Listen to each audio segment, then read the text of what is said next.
Hello, எல்லாம் எப்படி இருக்கீங்க? என் ஃப்ரெண்டு ஒருத்தன் வந்து மலேசியாவில் ரொம்ப க்ளோஸ் ஃப்ரெண்டு ஒருத்தன். அவனுக்கு வந்து யோகா பண்ணுறது, அதுக்கப்புறம் தியானம் பண்ணுறது, இதெல்லாம் ரொம்ப கைவந்த கலை.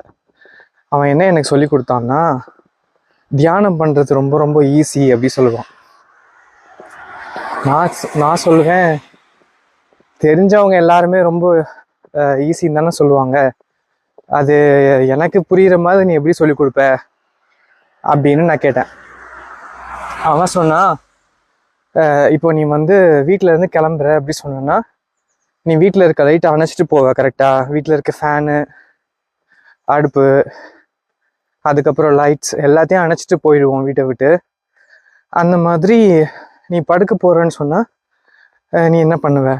நான் எதுவும் பண்ண மாட்டேன், நான் எதுவுமே யோசிக்க மாட்டேன், எதுவுமே உடல் அசைவு எதுவுமே இருக்காது, நான் பாட்டுக்கு அப்படியே ஆஃப் ஆகிடுவேன். இதுதான் வந்து தியானம். அந்த நிலைக்கு வந்து நீ முழிச்சிட்டு இருக்கும் போதே போகிறது ஒரு விதமான தியானம் அப்படி சொல்லலாம். பேசுறதெல்லாம் செம்மையா சொல்ற, இதை நான் எப்படி செயல்படுத்துறது அப்படின்னு கேட்டதுக்கப்புறம் அவன் சொன்னான், சரி இப்போ நீ வந்து பாத்திரம் கழுவுறான்னு வை. நீ பாத்திரம் கழுவிட்டு இருக்கேன்னு சொன்னா என்ன நினைப்ப? பாத்திரத்தை நினைப்பியா, தண்ணியை நினைப்பியா, இல்லை வேற எதாவது நினைப்பியா அப்படி கேட்டான். நான் சொன்னேன், பாத்திரம் கழுவும் போது நான் பல பிரச்சனை நினைப்பேன். எனக்கு கையில் காசு எப்போ வரும், சம்பளம் எப்போ வரும், என் கிரெடிட் கார்டு பில்லு எப்போ கட்ட முடியும், இல்லை வீட்டில் அம்மாவுக்கு எப்போ ஃபோன் பண்ணுவேன், இல்லை ஏகப்பட்ட பிரச்சனை இருக்கும்ல, அதை பற்றி யோசிப்பேன். சரி யோசிப்பேன், எப்போ யோசிச்சு முடிப்பேன், எப்போ வந்து யோசிச்சு முடிச்சுட்டு நீ இந்த பிரச்சனைக்கு வருவ அப்படின்னு கேட்டான். நான் சொன்னேன், அது தெரியாதே, அது எனக்கு தெரியாமல் சப்கான்ஷியஸாக நடக்கிறது தானே, அது எப்படி எனக்கு தெரியும் அப்படி சொல்கிறேன். அவன் அதுக்கு சொல்கிறான், இல்லை நீ வந்து உன் ஃப்ளோவாக அப்படி விட்டுறணும். உன் மனசு யோசிக்குது பார்த்தியா, உன் மைண்ட் யோசிக்குதுல, இன்னைக்கு சாப்பாடு என்ன செய்யறது, சூப்பர் மார்க்கெட்டுக்கு எப்போ போகிறது, கிளைமேட் எப்போ நல்லாயிருக்கும், நம்ம ஜாகிங் எப்போ போகிறது, இல்லை நம்ம வீடியோ போடுறோம் அதை 4 பேர் பார்க்குறாங்களா இல்லையா, இந்த மாதிரி நீ 1000 விஷயம் யோசிப்ப தானே. ஆமாம் யோசிப்பேன், இதெல்லாம் யோசிச்சுட்டே இருப்பேன். ஆனால் நீ வந்து என்ன பண்ணணும்னா அதை அப்படியே விட்டுறணும். இப்போ தண்ணி திறந்து விட்டுருக்க, தண்ணி பாட்டுக்கு போகுதுல்ல, ஆமாம் போகுது. தண்ணி எப்போ நிறுத்தும்? தண்ணி வந்து டேங்க்கில் தண்ணி காலியானதுக்கப்புறம் நின்றுடும். அப்போ அது வரைக்கும் தண்ணி டேப்பை திறந்து விடணும்னு நீ நினச்சின்னா நீ திறந்து விட்டுருவேன். டேங்கை எம்டி பண்ணணும்னு சொன்னீங்கன்னா நீ தண்ணி திறந்து விட்டுருவ தானே. ஆமாம் திறந்து விட்டுருவேன். அதே தான் இப்போ நீ வந்து என்ன பண்ணணும்னா உன் எண்ணங்களை அது பாட்டுக்கு ஓட விட்டுறணும். அது பாட்டுக்கு கொட்டும், நல்ல யோசனை, கெட்ட யோசனை. அதுக்கப்புறம் நீ நெகட்டிவாக யோசிச்சிருப்பல, ஐயோ நம்ம இப்போ கீழே விழுந்துட்டா என்னத்துக்கு ஆறுது, இப்போ நமக்கு திடீர்னு கம்பெனியில் ப்ராஜெக்ட் போயிட்டு நம்மளை கம்பெனிலேருந்து வேறு வேலையை தேடிக்க சொல்லிட்டாங்கன்னா என்ன ஆகுறது. இந்த மாதிரி நீ நல்லது கெட்டது எல்லாம் உன் மைண்டில் இருக்கும், எல்லா பாட்டுக்கு கொட்டி தீத்துரும். சரி ஓகே, கொட்டி தீர்த்ததுக்கப்புறமா உன் மைண்டு வந்து அது பாட்டுக்கு ஒரு நிலைமைக்கு வரும். அதுக்கு பேர் தான் தியான நிலை அப்படின்னா. அடங்கப்பா, இந்த மாதிரி ஒரு எக்ஸ்பிளனேஷன், விளக்க உரை திருவள்ளுவர் கூட சொன்னது கிடையாது. என் ஃப்ரெண்டு அவ்வளோ அழகாக சொல்லி கொடுத்தான். சரி இப்போ நான் ஏன் இதை சொல்லிட்டு இருக்கேன்? நடக்கிறதும் ஒரு தியானம் மாதிரி தான். அதனால தான் நான் அந்த கதையை எடுத்தேன். அதாவது என் ஃப்ரெண்டு கேட்கும்போது, நீ எப்போவுமே தியானம் பண்ணலாம், நீ வந்து தூங்கிட்டு இருக்கும்போது தியானம் பண்ணலாம், நீ வேலை செஞ்சுட்டு இருக்கும்போது தியானம் பண்ணலாம், இல்லை நீ நடக்கும்போது தியானம் பண்ணலாம், எல்லாத்துலேயுமே நீ தியானம் பண்ணலாம் அப்படின்னு சொன்னான். நான் அதையே வந்து நடக்கும் போது பயன்படுத்திக்கணும் அப்படின்னு சொல்லிட்டு நான் நடக்கும்போது இதை பயன்படுத்திக்கிறேன்.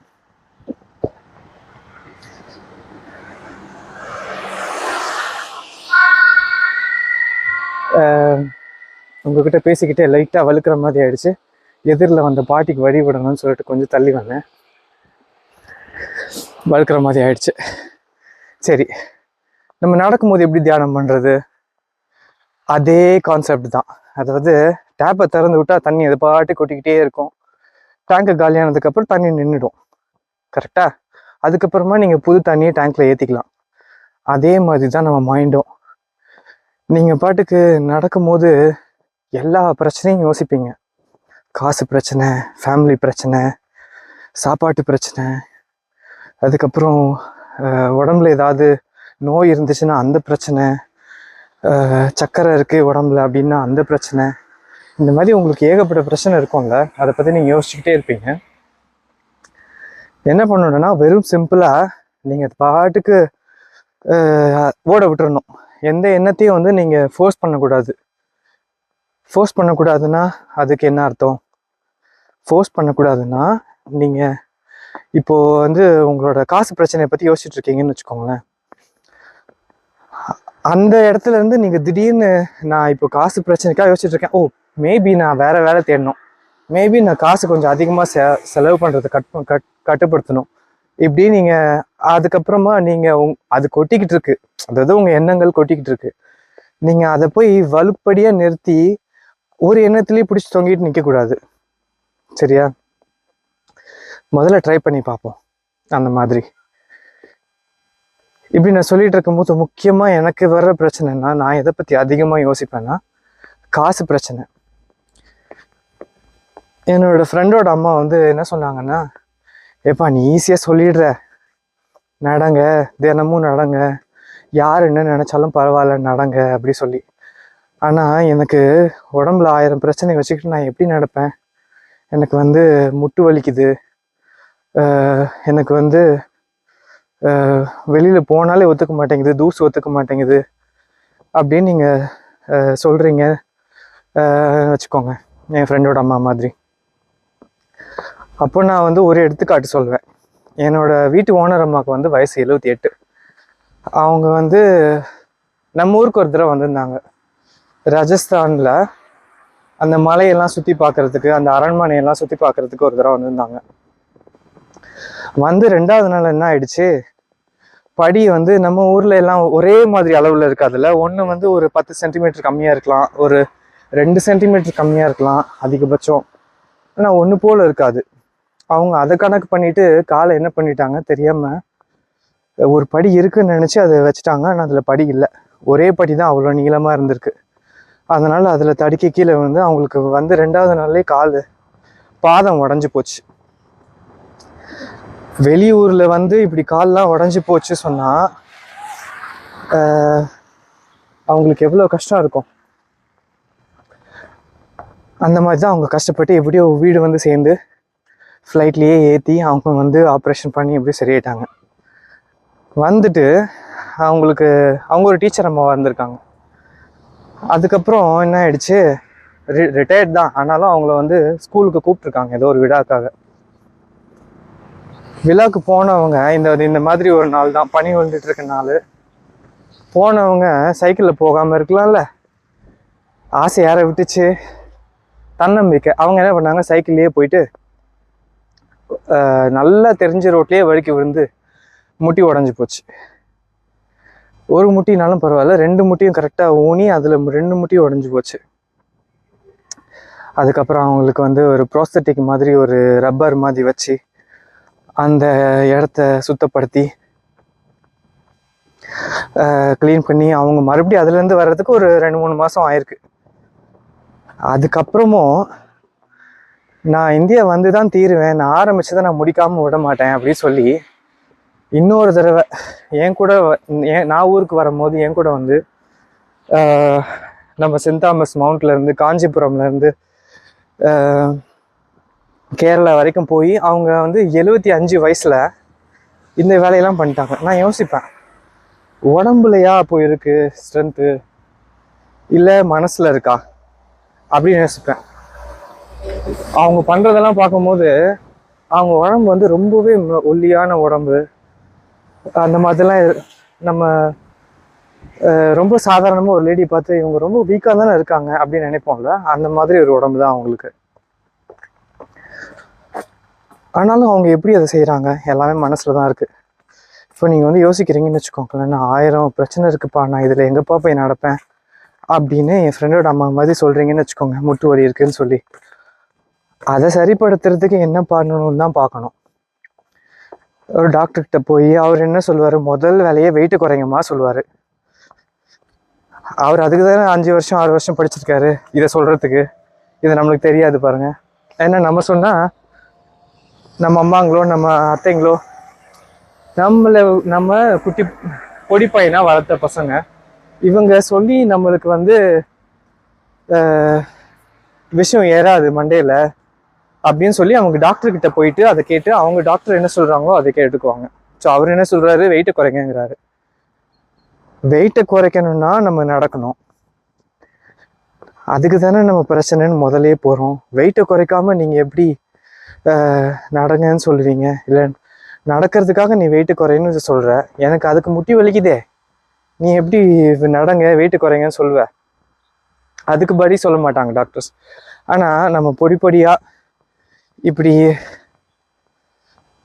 கொஞ்சம் கொஞ்சமாக நடந்து நம்ம முட்டியை வந்து அதுக்கு தயார்படுத்திடுவோம். நாம் தயார்படுத்துகிறோமோ இல்லையோ நம்ம மனசை வந்து அதுக்கு தயார்படுத்திடும். எப்படி தயார்படுத்தும்? அதாவது நம்ம மனசு அதுக்கேற்ற மாதிரி யோசிக்கும். இன்றைக்கி வந்து 10 கிலோமீட்டர் நடந்துடுறோம் அப்படி சொன்னால் நான் போய் அதுக்கிட்ட கொஞ்சிக்கிட்டு இருக்கக்கூடாது.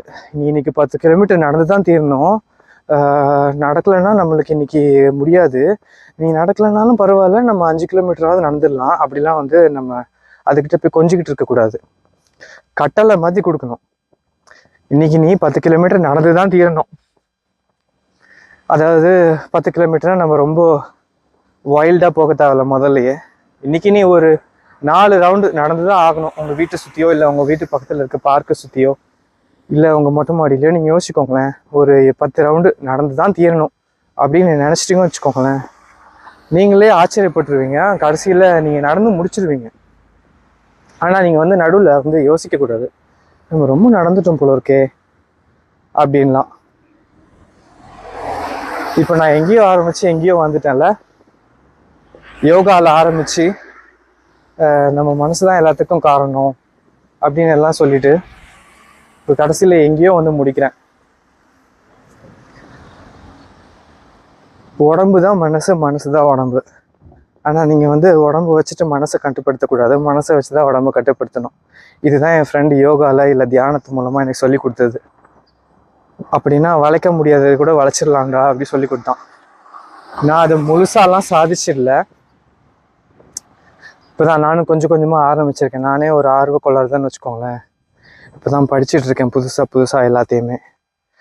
அதனால் உங்ககிட்டையும் கொஞ்சம் சொல்லிக்கிட்டேன்.